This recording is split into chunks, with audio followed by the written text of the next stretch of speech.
Driving Business.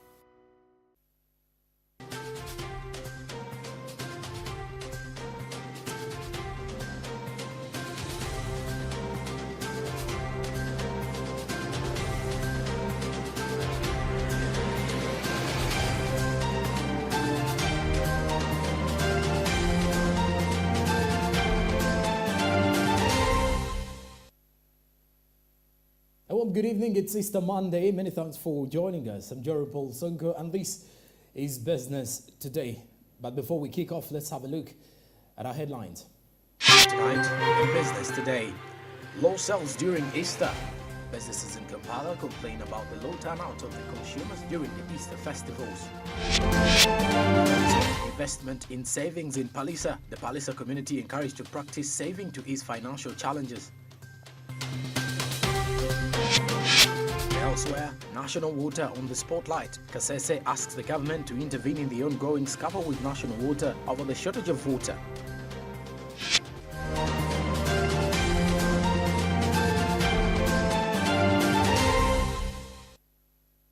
All right, now we start off with low sales during the Easter period. Our traders in Kampala have struggled to sell their foodstuffs due to shortage of consumers during the Easter festival. The majority of them had restocked more often, thinking they would get more consumers during the Easter celebrations, but instead have suffered losses due to a low turnout. Samuel Kirimunda compiled this report. Traders always expect to receive more money during the Easter season than they do the rest of the year. And this puts a lot of pressure on Nakasero market shop owners, particularly those who sell meat, fish, chicken and rice. The traders have complained of their poor sales that was mostly castigated because of the loss of hawkers in the market.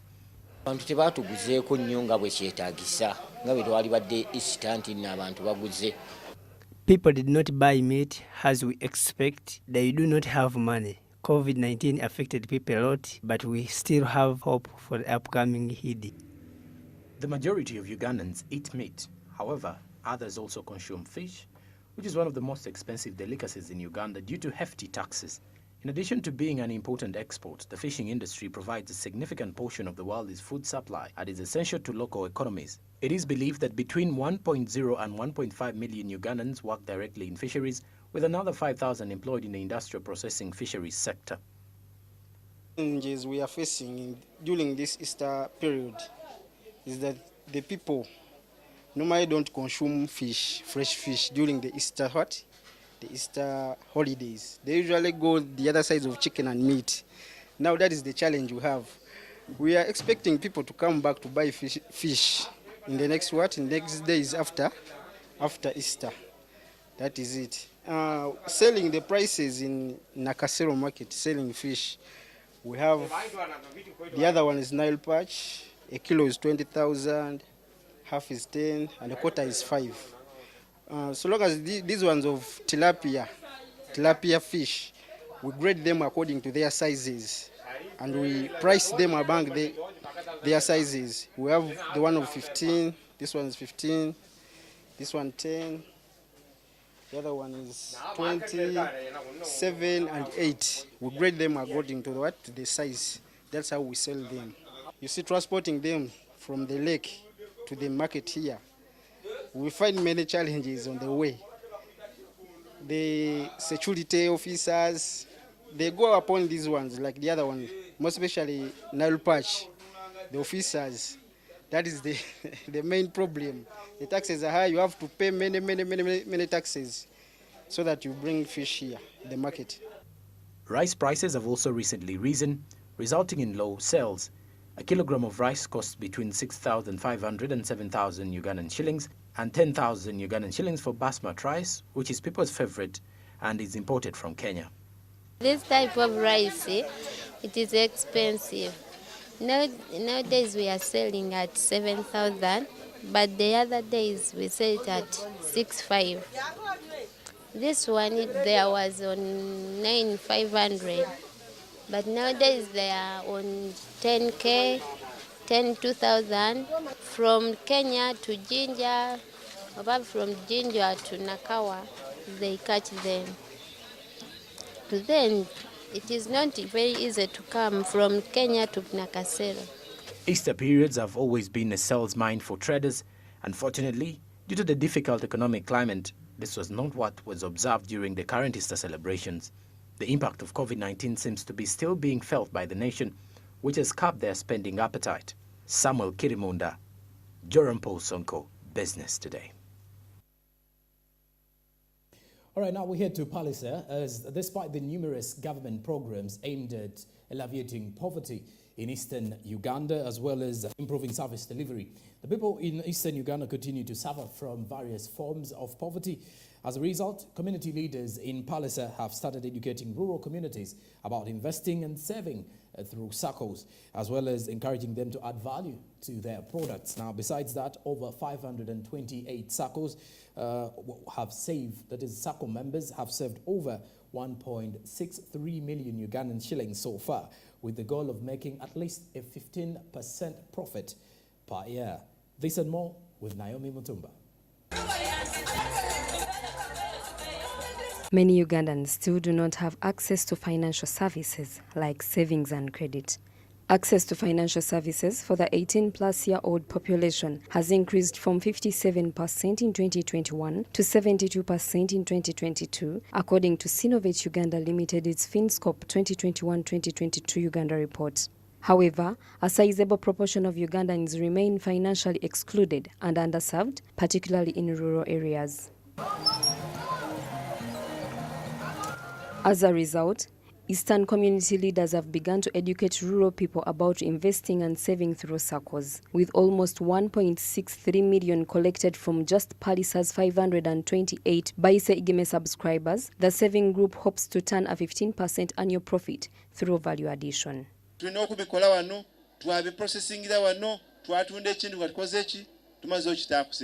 We have to grow everything from our region, process from here, and we finally sell our products when they are ready, sealed. Now that's how you'll get money. That's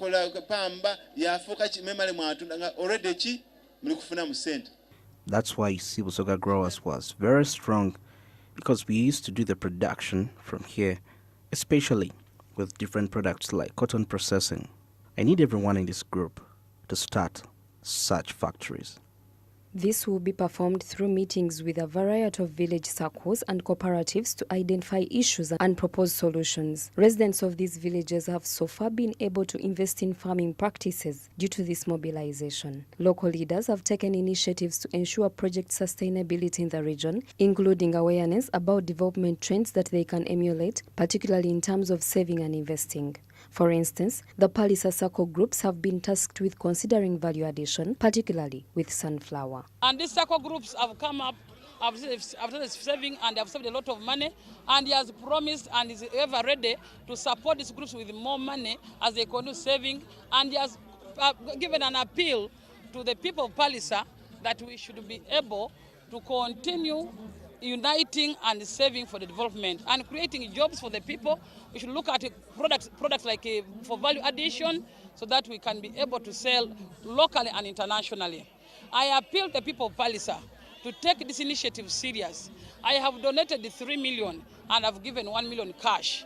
I want to also contribute and encourage the women of Palliser in this group of Baise Igeme.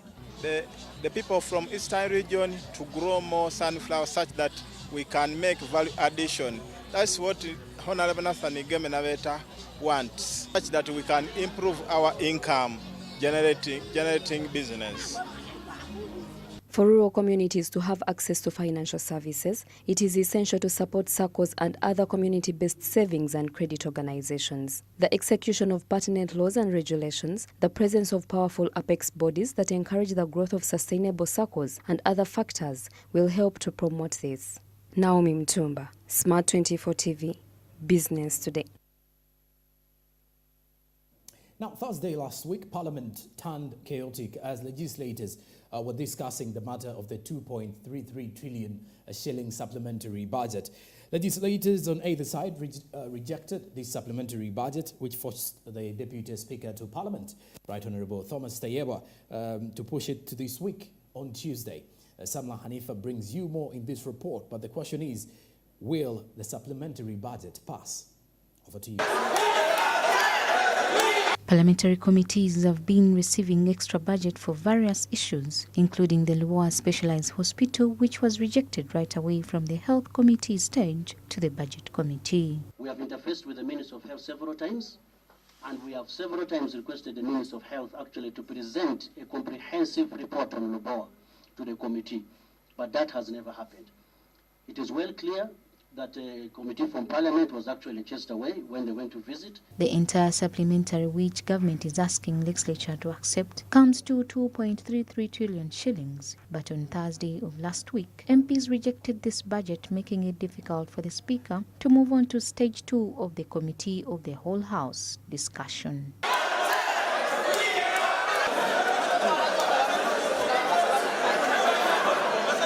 Legislators claim that they have pleaded with government to provide things like health facilities in various areas of the country, but have been told that there is no money available. However, supplementary funds would be allocated to non-developmental items.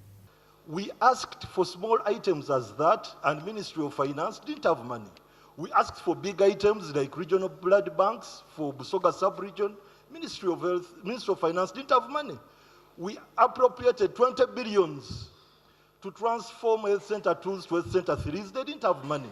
But for them to come with a supplementary, requiring us to give money for parking space, it really makes us question priority in government. How does government give priority? Honorable Speaker, the issue of buying judges' vehicles with the cameras, I think let us give them choppers instead. Otherwise, they have lead cars, they have everything. What are these vehicles for? I'm a member of Parliament. I move without security. But you are giving vehicles for this, and within a supplementary. 43 billion, Honorable Speaker, for study materials is irregular. And I said it yesterday. Teachers are not there in schools. You have refused to bring more teachers in schools, but you are procuring study materials to be used by children without teachers teaching them how to use them. The legislators have called on Parliament to amend Section 25 of the Public Finance Management Act in order to control government from using it to disburse money without Parliament's approval. Our hands are tied by Section 25 of the Public Finance Management Act. And Mr. Speaker, we have, yes, indeed, this 3%, the way it is being spent, it erodes the powers of appropriation of this House. On the issue of the 3% legal limit. Right, Honorable Speaker, for the years I've been here, I've always seen money going to attack sugar. It is not channeled through the mainstream budgeting. It always comes through the back doors of the 3% limit. Right, Honorable Speaker, I don't know the value of this project as we speak today. The extra budget is scheduled to be reviewed again tomorrow, although the question still remains, will the legislators finally accept it, or will it be another round of chaos in the House? Smart24 TV, Business Today.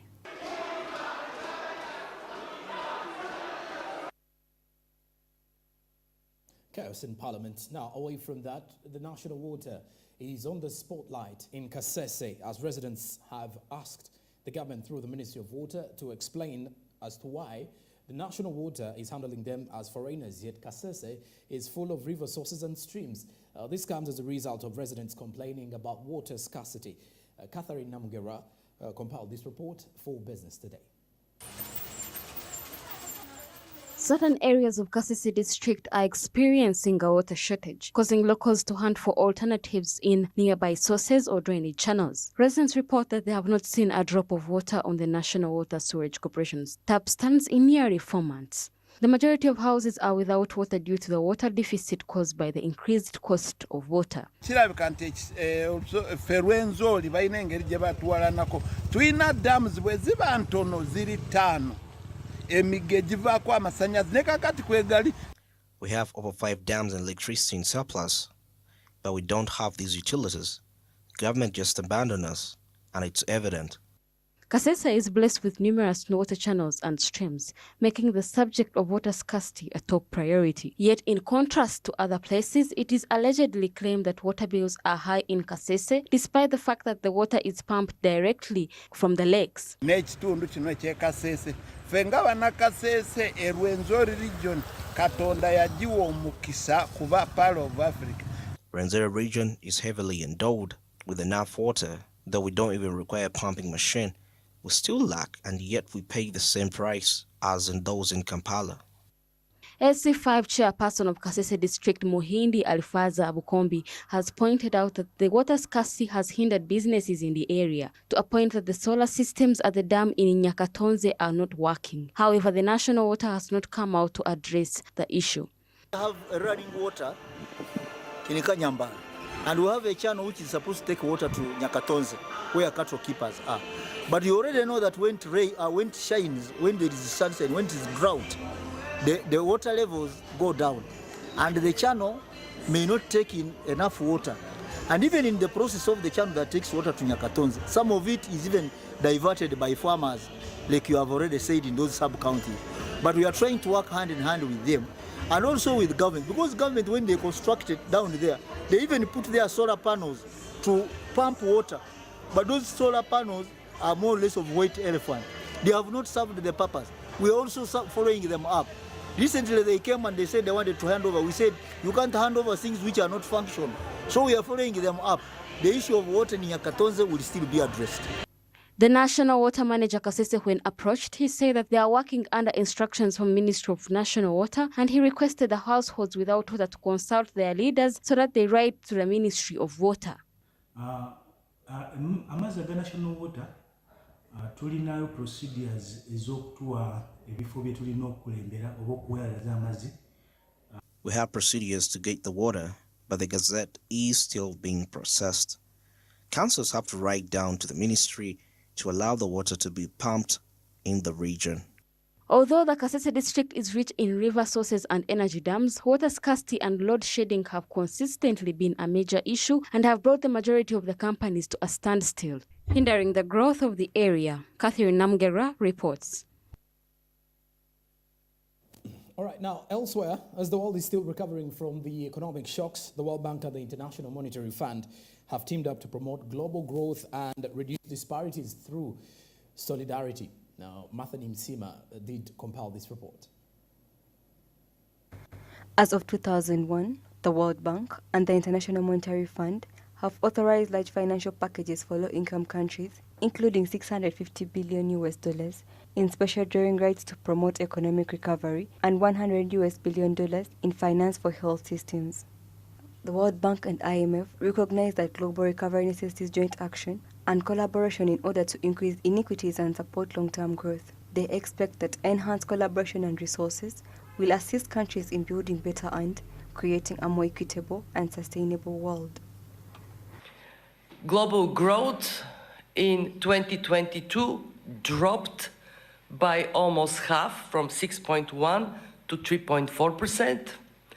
And this slowdown continues this year.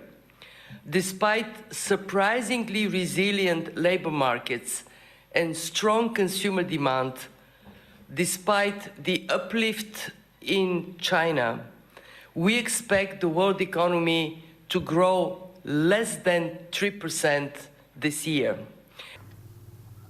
The organizations also advocate for increased debt relief and financing to assist low-income nations in recovering from the pandemic. They aim at promoting a more prosperous and sustainable future for all through fostering global growth and minimizing disparities. Now, so there's been a forceful response by policymakers. Clearly that helps them some of the systemic risk and anxiety. But the system, as you said, is still very fragile. We're coming out of 10 plus 15 years of very low interest rate, very low volatility, very ample liquidity. Then we move into a new regime, if you want, high inflation, more persistent than perhaps we policymakers had hoped for. And so not just the extent of increase in interest rate, but the pace at which interest rate have been increased. Those are the strains that we see in markets and financial institutions. Governments and corporations have also been urged to focus expenditures in healthcare, education, and infrastructure in order to promote equitable and sustainable growth. They are also recommended to engage in digital transformation and green technology, since they are the present gold mines for employment and innovation potential. Of how difficult it is to transition from a period of low interest rate and ample liquidity to a period of high interest rate and scarce liquidity. What this shake-up has shown is that there are risk management failures in some banks, there are some supervisory lapses, but they also have shown something positive, that the banking sector has come a long way since the 2008 global financial crisis. Today, banks are generally stronger and more resilient, and policymakers have been remarkably swift and coordinated in their response in recent weeks. Despite the challenges, the World Bank and IMF remain optimistic about the future. However, they have re-echoed on the need of solidarity to reduce disparities and foster inclusive economic growth in the current economic times. And now let me turn your attention to the fate of oil companies in Uganda, as renewable energy and its role in the global energy mix have been investigated and debated on a variety of forums around the world. Now, the broad consensus is that countries should make every effort of fully utilizing the renewable energy transition sources, because it's a long-term environmentally beneficial aspect. Now, with all this global shift to renewable energy, the question does remain, though, is that what is the fate of fuel companies in the long run? Naomi Mutumba covered this. Early this year, President Museveni indicated as government entered an agreement with investors that we will see all motorcycle riders, including boda riders, get free electric motorcycles. This swap will save motorcycle operators 50% of the cost. This poses a question of, as Uganda is shifting to sustainable energy, what is the way forward to the fuel companies? According to Otim Gilbert, the marketing manager at Starbucks, indicates that as the country switches to sustainable energy, the fuel companies are going to be affected by the government decision on phasing out fuel borders. Us are looking at sustainable energy. All of us are trying as much as possible to drive our companies towards that. So it's not something that is very alarming. However, it will have an impact in their consumption of fuel and petroleum products. These bikes are 60% cheaper to operate than the current ones because they don't take fuel. This has made fuel stations to target the lubricants business to alternate the revenue that would be lost due to electric motorcycles. We have lubricants, and the electric motorbikes still will need lubricants to run the engine. So we are still in business. Even though we may lose a few liters here and there, but we will also gain more in the lubricants, because we have lubricants that we are vending at our stations. So still we're striking a balance within these two areas. Government has a program to bring electrical bikes. That is the part of that is the lubricant will also be needed in the engine, because the electric will not work into the engines. So we need other parts to be lubricated as the bike moves. So we are still in the market. We still have the lubricant sold. Access to electricity for Uganda's 35 million citizens is only around 17%, one of the lowest in Africa, and the principal source of energy remains biomass, which means a lubricant venture for the oil companies is of great value, especially in recognition that Uganda is a driver of socio-economic development. Uganda designed the IP to build on the country's policy infrastructure for sustainable energy envisioned in its Vision 2040 for Uganda, including energy access to an ambitious 80% by 2040, particularly for remote and isolated areas where connectivity to the main grid is too expensive. We have capacity to produce enough electricity, first of all, to sustain that. Secondly, it is in plan already. If you look at the Vision 2040, electricity is one of the major infrastructures that the government is working on and the Ministry of Energy is working on. So I'm very sure that the country is working towards having enough electricity, and they're taking the right steps. Today, fossil fuels represent 84% of the planet's energy balance, with 33% of oil, 27% of coal, and 24% of natural gas. On the contrary, renewable energies weigh 11% and nuclear energy 4%. It is therefore safe to say that the fossil fuels are still the masters when it comes to energy portfolio. Naomi Mtumba, Smart24 TV, Business Today. All right, now Business Today does take a break, but I will return with more discussions and more business reports.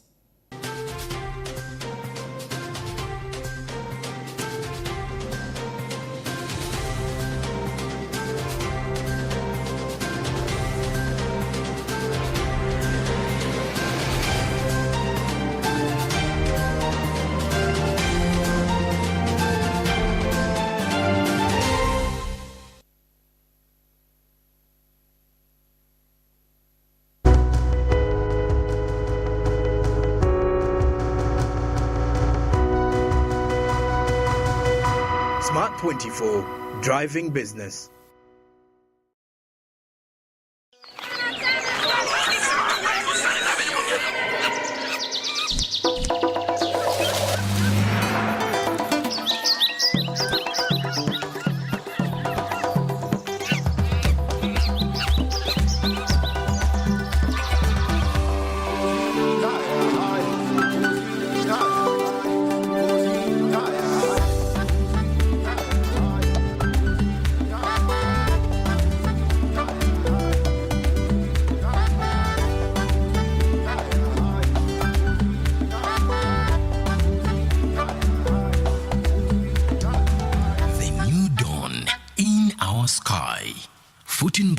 The taste of Uganda in a new international park.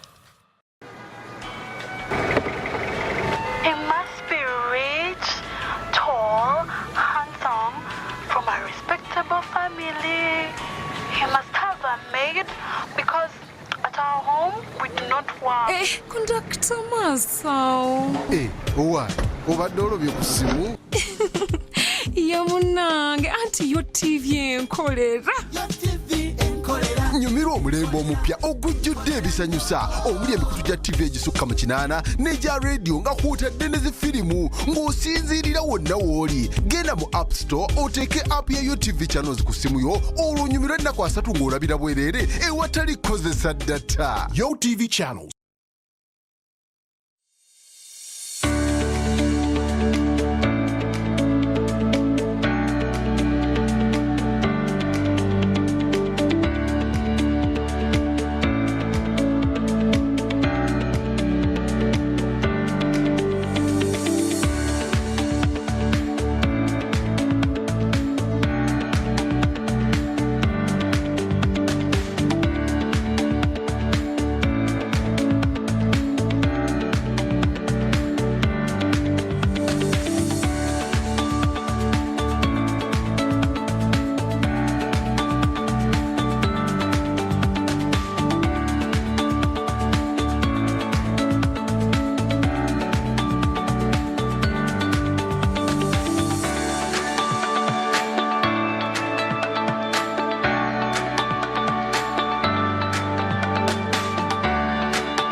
Smart24, driving business.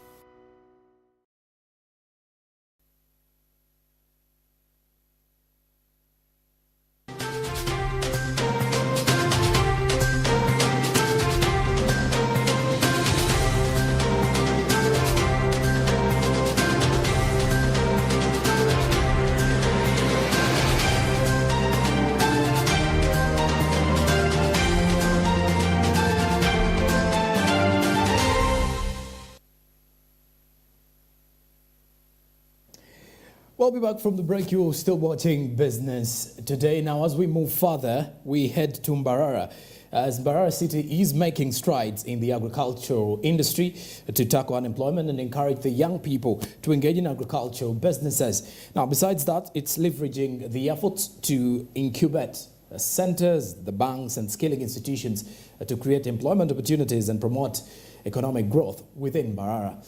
Bronia Katusime has more. Despite the city's well-known vast agricultural potential, the amount of fertile land and the good climate, unemployment has remained a constant problem for the city's population, particularly among the youths. Komgisa Scovia, a poultry farmer, has advised young people to pursue occupations in agriculture in order to sustain themselves and provide revenue while attending school.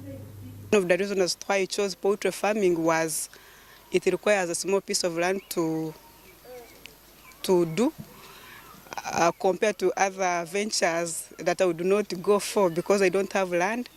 Because currently where I'm doing it, I'm renting the structures. But very soon I'm buying my own plot of land and I transfer my business to my own. Mbarara City's attempts to promote agribusiness have been aided by a collaborative strategy involving incubator centers, banks and skilling institutions that provide training, coaching and money to young entrepreneurs wishing to launch agribusiness companies. Hubs provide a forum for networking and cooperation among players in the agro industry. There is huge potential for the growth and sustainability of businesses in Africa, but the biggest challenge, we lack strategic incubators and accelerators to handhold these startups. So most of the startups die or fail to succeed at an early stage. And therefore we are losing jobs, we are losing employment, and we continue to talk about poverty because somehow we have failed to nurture our businesses. On the mindset change, our communities are still so much into expecting government to provide handouts in terms of money, in terms of inputs and all the other resources for production. Instead of providing those handouts, instead we should work with partners, especially the private sector, and support us to change the mindset of the people, especially the youth, where they expect quick things. They want immediate money, but which doesn't last long. In addition to the incubation hub, banks have been playing a significant role in promoting agribusiness by offering affordable loans and financial services to farmers and agribusinesses. The bank's efforts have helped the farmers to overcome the financial barriers that have hindered the growth of the agriculture sector in the past. Coming to this plan just to support, give financial support for those youths who have already gained the skills and they want to use their skills, but they don't have the initial startup capital to take their activities or put what they have learned into practice. Incubator centers, banks and skilling institutions have worked together in the city to foster an atmosphere that is favorable for agriculture to flourish, with the goal of reducing the country's youth unemployment rate through economic activity in Uganda's primary industry, agriculture. Bronia Katsime, Smart24 TV, Business Today. Well, you and I can agree that health and of course business move hand in hand. For a business to be successful or to succeed, the business owner and the environment need to live a healthy lifestyle. Well, on the 7th of April 2023, it was the World Health Day.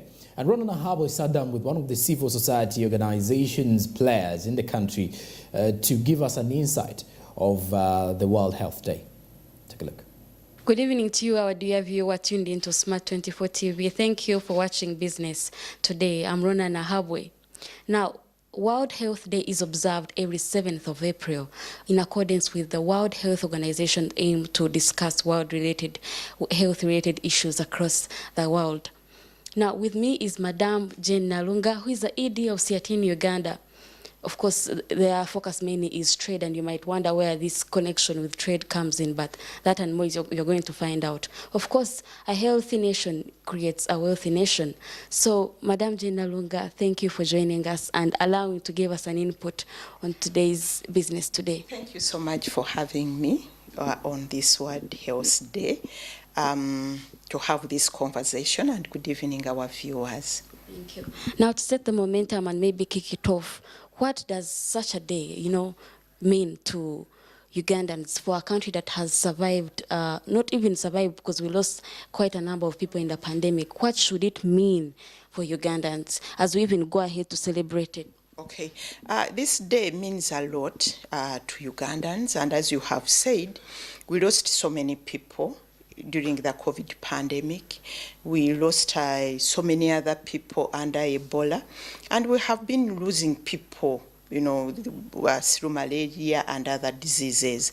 So this year's theme is Health for All, and it recognizes that health is a right, that everyone, whether you are poor, whether you are in the village, whether you are a woman, whether you are any sexual orientation, you have a right to access health. So it's really, really an important, a very important theme of the World Health Day. It also shows us that it's important to be healthy. Like you have said, a healthy nation is also a wealthy nation. If people are sick all the time, they can't produce. So if people are healthy, they can be able to produce, we can be able to develop our country, the economy will be able to run, and that's why we, STARTIMES, because we are interested in trade in the economy, we are also interested in a healthy population. And maybe another important issue is that one of the biggest, most important assets of a country are its people. Its people. So if the people are not healthy, and the health is not just physical, the health is about well-being. People are healthy mentally, people are healthy, socially, people are healthy, they don't have any diseases, that such a people can be able to develop a country. Now, as STARTIMES Uganda and advocates of tax justice, having the people benefit from the budget and all, I would like to begin this from an internal perspective, the budget, and how much is allocated to health. We have seen the cut down of the primary health care, the surveillance, the adaptation, and all that. Do you think the government prioritizes, or does it prioritize health enough?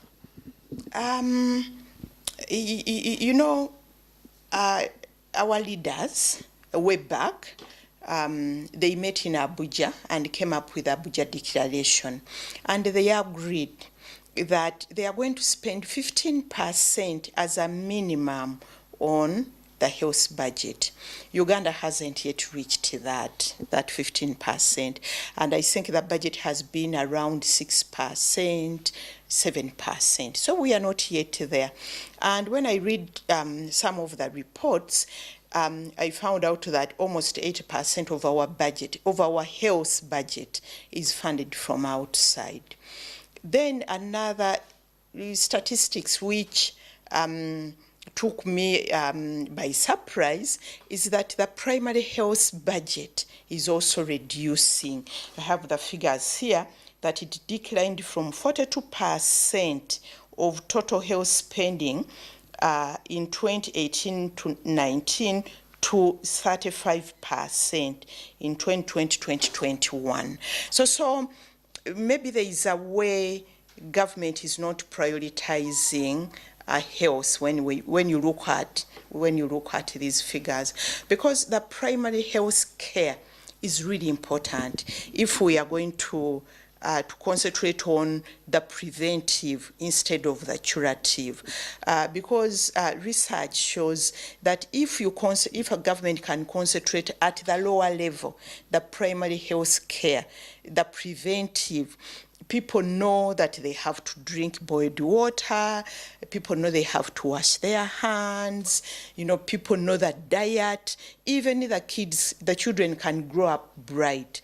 But there are also figures which show that most of our children are retarded because of the food they eat. So we need more resources at that level. In fact, there is the village health teams should be one of those people who are also paid on government payroll, who can be able to advise, on those health issues. Now, I would like to change maybe the topic to research and development in the health sector. A lot of money of which we get from funding is from donors, like you mentioned earlier, and I would like to know how can it be appropriated to the private sector to ensure that maybe perhaps this money reaches to the down healthy for centers. Give money to the private sector to ensure it goes down. No, because for us who work in trade, what we have realized is that health has become a tradable commodity and very lucrative business, whether you are talking about medicine, whether you are talking about the service, the health service. It's a very lucrative business. But most often when things become privatized, it means those people who are poor, who don't have the money, can't be able to access those services. And this is what we realized during COVID. Lona, you remember, during COVID, people couldn't even afford to go to hospitals. The private hospitals went to the extent of even confiscating dead bodies. So we need to be able to see that government plays a key role when it comes to provision of health services. Like I said in the beginning, healthcare is a right. So government has to ensure that every Ugandan as a citizen accesses that. But going back to the issue of research and development, in a way I agree with you. We need to be able, government need to be able to incentivize the private sector to be able to produce our own drugs. When you look at, again, statistics, we import almost 90% of our pharmaceutical products, including the raw materials and the active ingredients. When it comes to vaccines, I think we almost import almost 99.1% of the vaccines.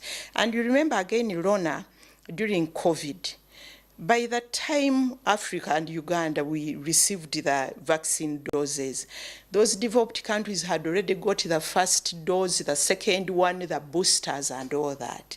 That's when we got the vaccines. So we can't put our health in the hands of others. So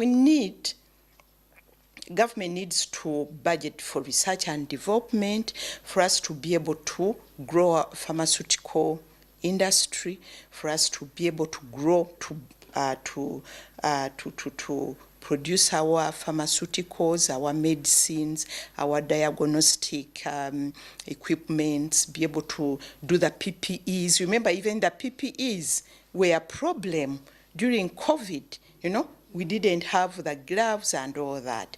So we need to learn from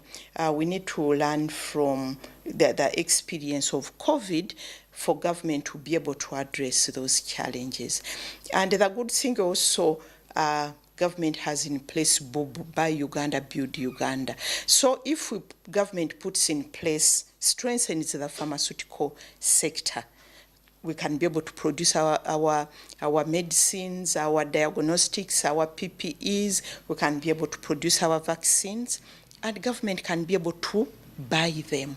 Because one of the challenges for the private sector is also to get a market. because the private sector can produce those medicines and government might not buy them. So government should work closely together with the private sector and be able to buy those drugs. But putting government in the spotlight and putting attention on them and telling them that this is what you're supposed to do, prioritize, give the health sector this much funding, do you think it has the capacity with the type of debt it has? Let's be realistic. The supplementary budget was yesterday. I saw a report of the supplementary budget of 2.33 trillion. Among the projects that they were trying to move forward were the Tiak Sugar Factory, Monyonyo. I didn't see anything like health. If it was really minimal.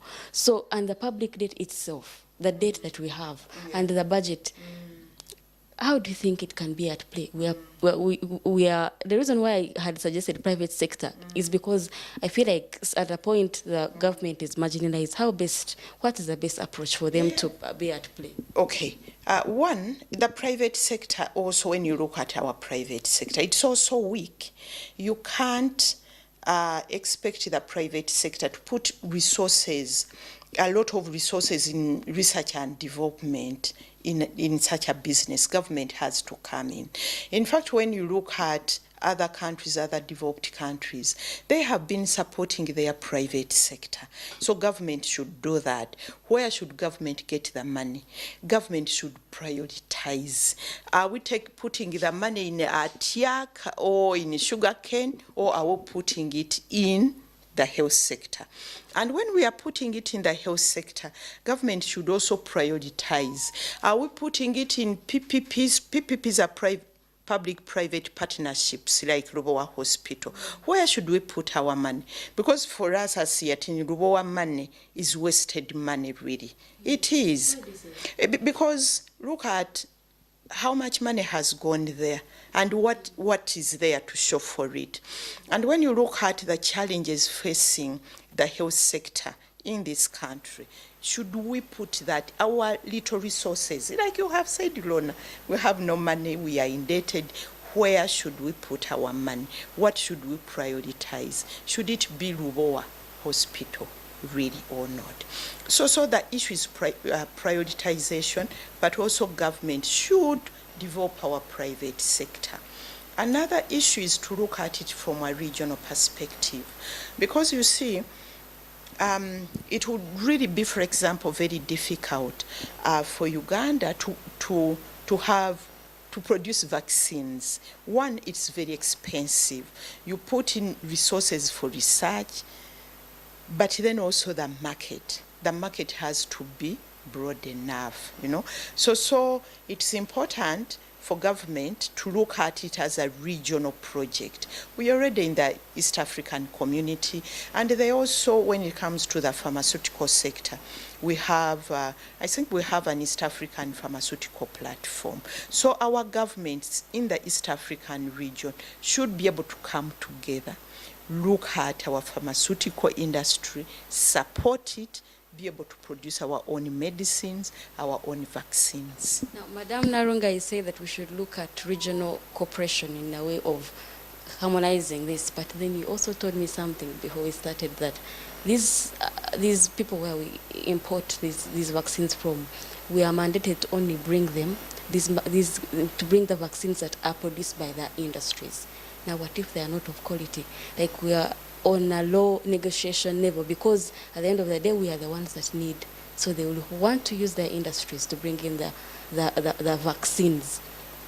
You look at this play, it's like when I have a glass of water, and I know you need it, so I will give you the kind of glass of water that you need, not the quality that you might need. So the science there. Yeah, I understand, Rona. In trade, because we are talking about, like I said, we are talking about a commodity which makes money globally. And also when you see the pharmaceutical industry, they are big pharmaceuticals who are making money, and it won't be easy. And that's why I'm talking about a regional cooperation.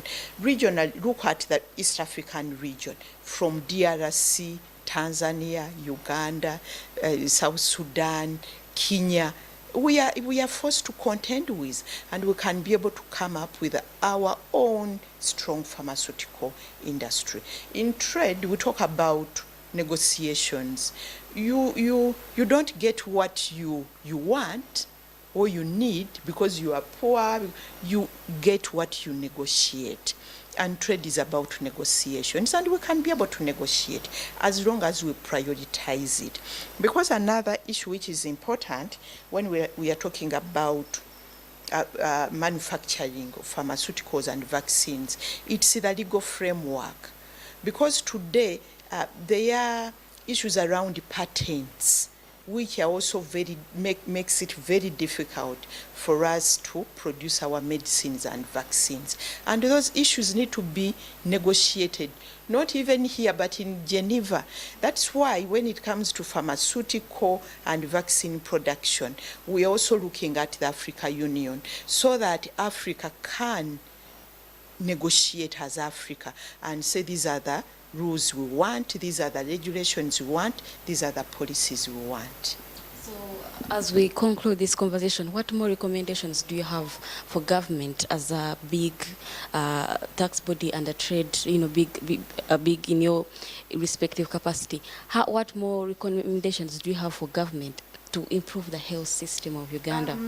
The recommendations which I have is for government. One, I emphasize the issue of prioritizing the people and the rights of the people.